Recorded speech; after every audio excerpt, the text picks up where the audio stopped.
విశాఖపట్నం మధురవాడ 5వ వార్డ్ అయ్యప్ప నగర్లో మౌలిక వసతులు లేక కాలనీ వాసులు తీవ్ర ఇబ్బందులు ఎదుర్కొంటున్నారు.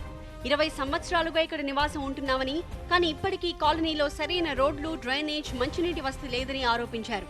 ఇప్పటికైనా జీవీఎంసీ అధికారులు స్పందించి సమస్యలు పరిష్కరించాలని టీవీ9 చేతన ద్వారా విజ్ఞప్తి చేస్తున్నారు కాలనీ వాసులు.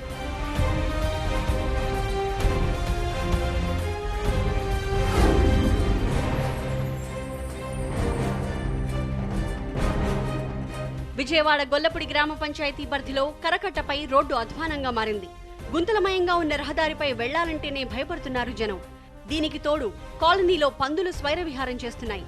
అపరిశుభ్ర వాతావరణంతో విష జ్వరాలు వ్యాపిస్తున్నాయి.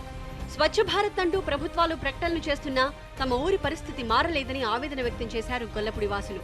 ఇప్పటికైనా అధికారులు స్పందించి కాలనీ సమస్యలు పరిష్కరించాలని కోరుతున్నారు.